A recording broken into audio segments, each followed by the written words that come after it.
Mapagpalang araw po sa lahat ng ating mga manonood, lalong-lalo na po sa ating mga SSS members at pensioners. Welcome po sa aking YouTube channel.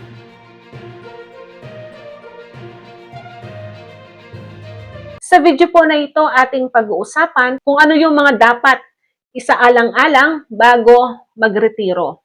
Kasi po marami mga SSS retiree members ang hindi po makapag-proceed sa pag-apply ng kanilang SSS retirement sa mga iba't ibang kadahilanan. So para po maiwasan yan, unang-una po kailangan ninyong tignan ng inyong SSS record. Yung pangalan ninyo, yung date of birth, yung gender, at tignan din po ninyo yung PSA birth certificate ninyo kung pareho po sila, yung pangalan ninyo.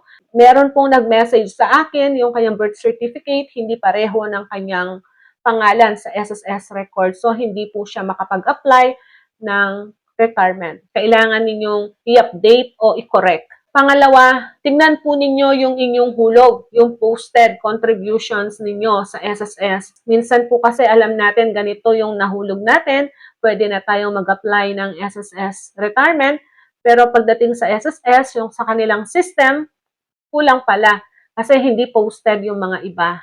So, kailangan po nating i-address yan. Pangatlo, yung meron pong mga loan. So, yung mga SSS member na dati pong may loan, wag na po ninyong patagalin. Bayaran na po ninyo. Meron naman pong SSS Cons Loan with Condonation Program.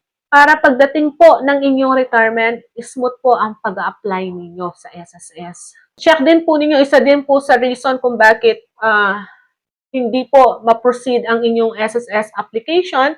Kasi po, merong contributions bago po ang inyong date of coverage. Ibig sabihin, yung date of coverage ninyo sa SSS ay September 12, 1995, pero meron kayong contribution prior po dyan o before sa inyong date of coverage. Usually po, ito yung mga individual na basta na lang po naghulog kay SSS as voluntary for the first time.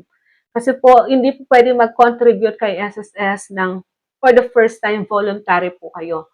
So, wala pong voluntary member na nagko-contribute dapat for the first time kay SSS.